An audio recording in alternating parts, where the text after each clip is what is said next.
So today, we are in Hebrews chapter 11. We're going to look at the story of Sarah. I want to actually begin by sharing a story about a lady's challenge with infertility. She writes, I can remember so clearly the first few months we tried to get pregnant. I was so excited to start this new chapter in our lives. I didn't really have any worries about it working. It was just a matter of when in my head. My husband and I were in our late 20s and in great health, so I didn't think we would run into a problem. Each month when I would see the negative pregnancy test, I would say I was sad, but hopeful for the next time we could try. I just thought, hey, it didn't work out this time, next time, for sure. All my life I have dreamed of being a mommy and having my own family. I found my soulmate, had a beautiful wedding, and this was what our next life event would be. I was not prepared for infertility. As someone who likes to have things organized and in control, this threw me way off course.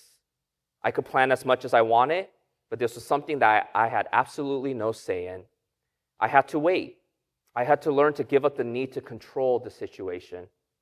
I remember feeling like my body was failing me, like it didn't know how to do its job correctly.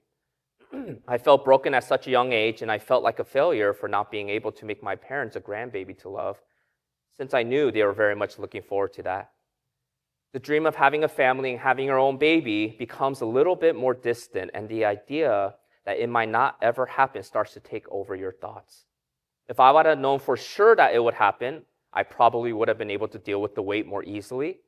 It's the idea that it may never happen. That is so devastating. It is this idea that makes me feel hopeless. This woman echoes the thoughts and feelings of many who struggle with infertility. The one word that seems to come up over and over again is hopelessness. And we have to be very sensitive to the topic of infertility. For whatever reason, there are people who cannot get pregnant, and obviously it hits a soft spot when they're reminded of that. However, during the time of Sarah, people were not very sensitive to this topic of infertility. In fact, unlike today, people didn't show any compassion to someone who was infertile during their time because a barren woman was considered a cursed woman by God.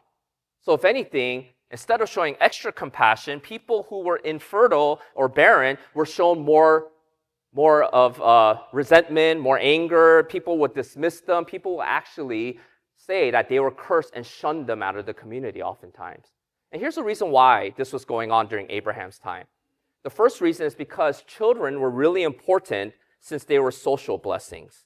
What I mean by that is that as parents or as a couple, you didn't have Social Security and Medicare or retirement plan during that time. Your kids were your retirement plan. And so in every real sense of the word, you had to have a lot of kids. This is why the passages in the Bible talk about kids being a blessing, which they are spiritually, but it's referring to financially. They're like arrows in your quiver. If you don't have kids, what will you do when you age and your body breaks apart? You cannot take care of yourself. You have to have kids. The second reason why having children was such a big deal was there was a spiritual element to it. Kids were considered a blessing directly from God. And if you couldn't have any kids, you were considered cursed by God, actually, in their theology.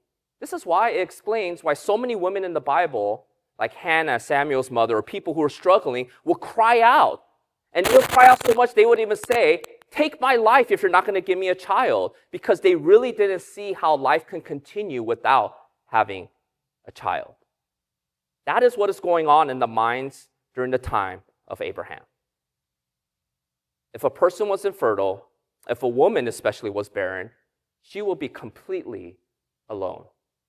You know, the number one reason why people get divorced in America today, you guys know what it is? Money, right? Money fights. It kind of tells you which God we worship a lot, by the way. Money fights. But you know what the number one reason during the time of Abraham why people got divorced was? Barrenness. Barrenness. Kids were everything, literally for their survival and their spiritual blessings for God. And so if you're a barren woman and you couldn't have any kids, you are only left with one of three options. The first option is that your husband will divorce you and find a new wife who could bear the children that he, quote unquote, needed and deserved.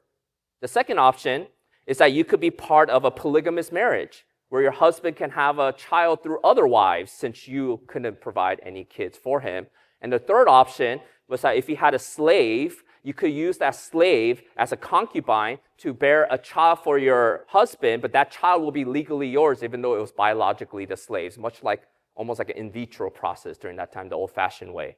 So those are the three options you had. Obviously, none of them were a very good option, but a barren woman was a woman that was pictured as someone without hope in the Old Testament. And so it should be surprising and shocking to you that the author of Hebrews decides to introduce the first female character in Hebrews chapter 11. The first female character that showed true faith, the type of faith that the church should emulate. And this woman wasn't just any woman. This woman was a barren woman. The bottom of the totem pole. The woman who would have been left by her husband and shunned by society. This woman, we know, her name is Sarah. And so we come upon her story in verse 11. In Hebrews 11, it says that by faith, Sarah herself received power to conceive even when she was past the age, since she considered him faithful who had promised. And so what we will see with the life of Sarah is that true faith in God, it means to wait with hope. Because remember, a barren woman is a picture of hopelessness. Sarah broke that in that instead of being a hopeless woman, she was a woman that waited with hope on God's promises. And by choosing a barren woman to create his chosen people, namely Israel, God is showing us that he is the God of the hopeless. He is the God of the unchosen. He is the God of those who are marginalized and shunned by society. God chooses those who will not be chosen by anybody else. In a lot of ways, that's what Sarah's story really points to. It's the character of God. That he chooses a barren woman to start the most important nation in his kingdom agenda, namely Israel. And he didn't choose the royal woman. He didn't choose a woman who had many kids. He chose a barren woman to make a statement about himself and the power of his word. So you guys ready to go into the story of Sarah?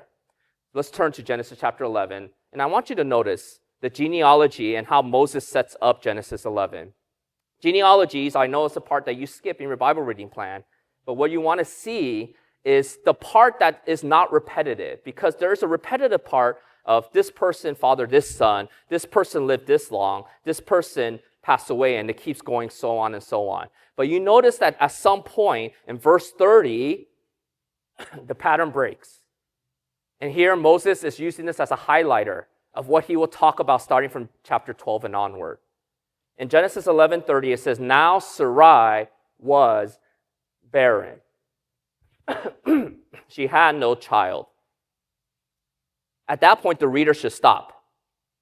And at this point, Moses wants you to stop and realize from this point forward, this is the backdrop of every story you're about to read.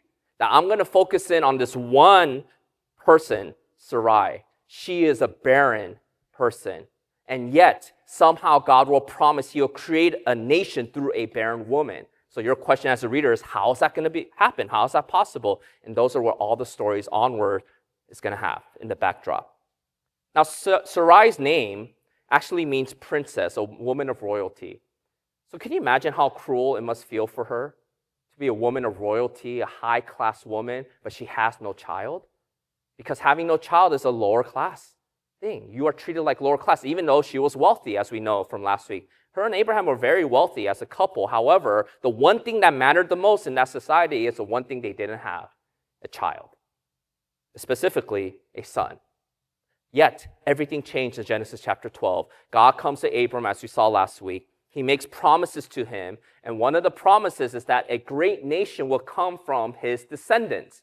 Now, in order for this great nation to come from Abram, that assumes what? A descendant at some point. A son, specifically, must come from Abram for this future nation to come about. And so you can imagine how much joy Sarah must have had hearing this news from Abram. Abram saying, you know what? God just came and he told us we're going to start this new nation. We're going to have to leave our land. I know that's hard to do. We are rich. We're going to go into some foreign land we don't even know. This is going to be our promised land. But here's the good news, honey. We're going to start a nation. So in her head, all her struggles is worth it. She's been battling infertility for a while. So she's thinking, oh, it's just a matter of time. This person, Yahweh, God, has said, I'm going to start a new nation. So a year passes. pregnancy test comes back negative. Another year passes, and another pregnancy test comes back negative. Year after year after year after year until we get to Genesis chapter 16. At this point, Abram is 86, which means from the time of Genesis chapter 12, 10 years has passed. Now, here's the thing. That's very bad news for Sarah once you get to 10 years. And here's why. In the ancient Near Eastern culture, a husband was obligated to stay with a barren wife for 10 years. After the 10th year, he is legally allowed to divorce her to get a child from another woman. So Sarai knows this time clock. It's been 10 years. Abraham knows he's going to have a son somehow through what God said. Uh-oh, I'm about to lose my husband, is what she's thinking. And so that gives a backdrop of Genesis chapter 16, because now Sarai comes up with a plan in order to keep her husband from divorcing her. And so look at Genesis 16, verses 1 to 3. Now Sarai, Abram's wife, had borne him no children. This is a big deal. It's been 10 years, no children yet. She had a female Egyptian servant whose name was Hagar. And Sarai said to Abram, "Behold now, the Lord has prevented me from bearing children. Go into my servant. It may be that I shall obtain children through her." Do you see what Sarai did? Remember the three options if you're barren? Husband divorces you, polygamous marriage, or a surrogate. And so she's thinking, Hagar. Hagar is one of my Egyptian slaves. How did she get an Egyptian slave? Well, we know from Genesis 11, Pharaoh was about to take Sarah as a wife because Abraham was too scared to protect her. And one of the dowries would have included slaves. So this is probably one of the slaves, Hagar, that Pharaoh gave to Sarah. And she's thinking, well, this is the way that our marriage will stay intact. Through Hagar, my slave, she will give birth for a son for Abraham, and that will become my son, because legally that is what would have happened. And so we see that's Sarah's plan. But do you also see the bitterness that is in her voice here? Do you notice what she says? She said, God prevented me. Yahweh prevented me. This Yahweh who promised me a son, he's the one not letting me have a son. So if he's not going to come through, I got to figure out a new plan. And my new plan is option C, surrogate time. And so Abram goes along with the plan. Because like Sarah, he's probably reaching his breaking point. I'm sure he loves Sarah, even though he was a coward multiple times. But he still loved her. And he knows it's been 10 years. And he has every right to leave her to get another wife. But he decides to go with option C. And so in the old-fashioned way, before surrogate technology, he impregnates Hagar immediately. Now, you would think Sarah will be relieved because her plan worked. But if anything, it caused her more pain, because now she knows for a fact the problem isn't Abraham. He has no problem impregnating any woman. He has a problem impregnating her. She's the problem. Her body is the problem. God has prevented her from having a son. God didn't prevent Abram from having children. God prevented her from having a son. And so when she looks at Ishmael, you understand why she gets so angry, because it's a daily reminder of her broken body and God's unfulfilled promises. And we see the story go along. Ishmael is technically her legal son, but she definitely doesn't treat him like a son. She treats him harshly, the text tells us. Hagar harshly, to the fact that Hagar and Ishmael has to run away because Sarah is so brutal with them. But you can understand why. Because of what she's going through. She's not a naturally angry person. We can tell she's angry of the fact that God is not doing his part. And yet, now she is reminded that she's the failed one. She's the failed mother. Hagar has no problem having children. Abraham has no problem having children. Now, here's the thing, though. Sarah and Abraham should have known better than to go with this plan. You know, back in Genesis 15, this is when Abram still doesn't have a child, and it's been several years, so he asked God, is it possible that the covenant promises that you said will come through me and this nation, can it come through my nephew or different relative? Because Abraham's thinking, you said we're going to become this great nation. I don't have a son. Maybe you meant my nephew will be the one. And so in Genesis 15, notice what God said to Abram when he was doubting whether he would have a son. And behold, the word of the Lord came to Abram. This man, speaking about Abram's nephew, shall not be your heir. Your very own son shall be your heir. The phrase your very own is literally a son from your loins, a biological son, he's saying. It's not your nephew. It's not a legally adopted son. You will have a biological son, Abram. He will be the descendant. He is the one where all the promises will come through. So Abram and Sarai knew God was saying clearly to them by this point multiple times, you will have a biological son from your loins, Abram. Your son, not an adopted son, not a nephew, not this whole surrogate idea. You are going to have a son, you and Sarai. Now, we see it's been 10 years. And Sarai is starting to lose patience with God. She deals with Hagar harshly, Ishmael harshly. They drove away. And so what we see is that Sarai is not this clean-cut version of faith. But neither is any other person in Hebrews chapter 11, to be fair. Nobody is a clean-cut version of faith. As we saw last week, Abram, he took a detour. Instead of going to the promised land directly, he stopped and waited till his father passed away, even though God told him to leave his father. And both Abram and Sarai heard multiple times by this point, God will give them a biological son. I'm sure they believed in their heads, but their heart is starting to lose hope. Because what is the picture of a barren woman? Hopelessness. Now, if you think waiting 10 years is long, Abram and Sarai has been waiting now 24 years when you fast forward to Genesis 17. 24 years. Pregnancy test is negative, negative, negative, negative. 24 years later, Abram is 99 years old. And so we see now, God comes to Abram again in Genesis chapter 17. And notice what he says to him in verses 15 through 19. God said to Abraham, as for Sarai, your wife, you shall not call her name Sarai, but Sarah, which is a similar name that means princess. Sarah shall be her name. I will bless her, and moreover, I will give you a son. Notice, not through Hagar, through her. I will bless her, and she shall become nations. Kings of people shall come from her. Then Abraham fell on his face and laughed and said to himself, shall a child be born to a man who is 100 years old? Shall Sarah, who is 90 years old, bear a child? And Abraham said to God, oh, that Ishmael might live before you. It's Ishmael. We already did this plan. He's the one. And God said, no. But Sarah, your wife, shall bear a son. And you should call his name Isaac, which means laughter.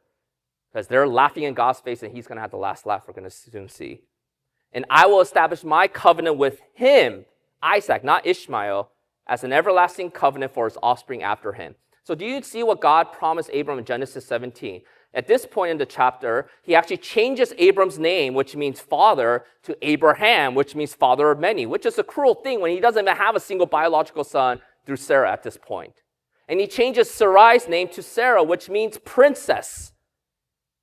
And when Abram thought that their plan was maybe Ishmael's the covenant son, he's saying, no, you will have a son, not through Hagar, not through surrogate, not legally adopted. I mentioned this multiple times, through your own loins and through Sarah. You will have a biological son. His name will be Isaac. And so they've been waiting for 24 years.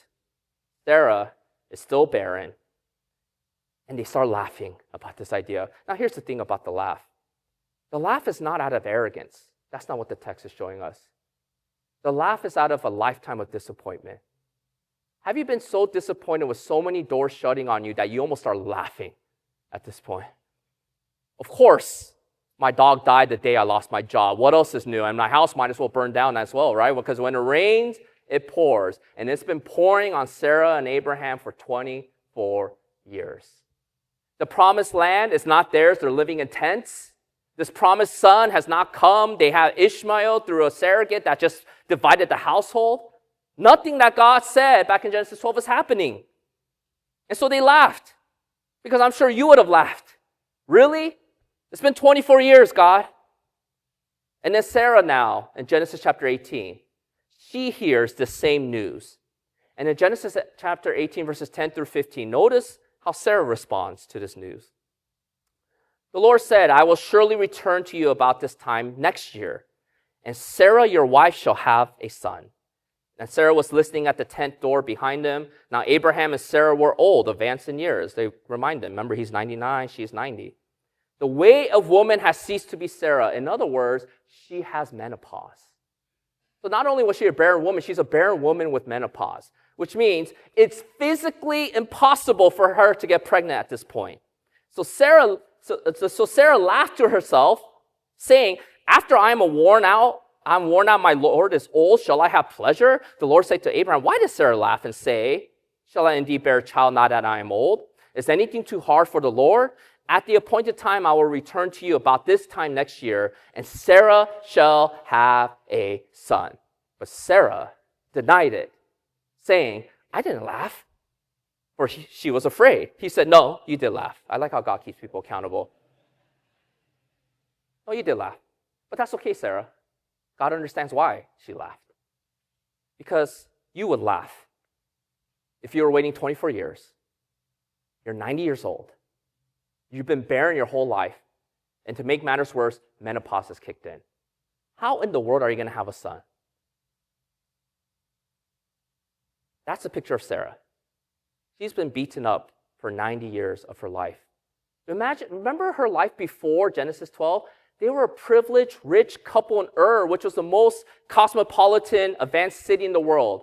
Imagine if you're top of the food chain, one of the 1%ers living in New York City, and your husband says, you know what God told us? We're leaving all of this behind, and we're going to live like foreigners in tents. And God said, we're going to have this great nation come from us. And Sarah's been going along with it for 24 years, and she has nothing to show for her obedience. Nothing. In fact, she has gone through so many trials because Abraham has been a poor leader up to this point. You guys remember how Abraham led his wife? They went to Egypt. Pharaoh saw Sarah. She's really beautiful, wanted to take her as a wife. And Abraham didn't stop Pharaoh because he was afraid he would get killed. So he said, go ahead, take her. And Pharaoh gives Egyptian slaves as a dowry and takes Sarah in. And it wasn't Abraham who protected Sarah, but who? God protected Sarah before Pharaoh could consummate that marriage. And then you think that was hard enough.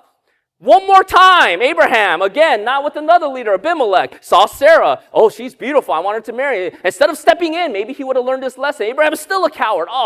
It's better you go so that I don't die. And so, again, he sacrifices Sarah twice to be married to some dictator. And twice God intervened and stopped it from ever being consummated. Even through all of that, this is what Sarah treated Abraham. She still called him Lord. She still submitted to him. You know, that's the picture Peter, the Apostle Peter, describes about Sarah, about how Christians are to live, especially wives. She's the picture of the ideal wife, according to Peter. In 1 Peter chapter 3, verses 5 through 6, it says, for this is how the holy women who hoped in God used to adorn themselves, by submitting to their own husbands. And who's the picture that Peter uses? As Sarah obeyed Abraham, calling him Lord. Even through all that, she didn't leave Abraham. She still trusted in his leadership. Not because Abraham deserved that trust, it's because she trusted in Yahweh in the end. Can you imagine you going through that? That pain of your husband being an incompetent, cowardly leader, and the fact that you don't have a son after you've been waiting 24 years? Wouldn't you laugh out of disappointment if God said, you're going to have a son by next year? But you know why God intervened twice with Abimelech and Pharaoh? It's because God chose Sarah. And God is always going to remain faithful to his word. And if he said that Sarah would have a son through Abraham, he's not going to let Sarah have a son through Abimelech or Pharaoh or any other leader. If it's going to happen through Abraham, it will happen through Abraham. God will ensure it will happen. You know why Sarah and Abraham could be certain that they will have a son?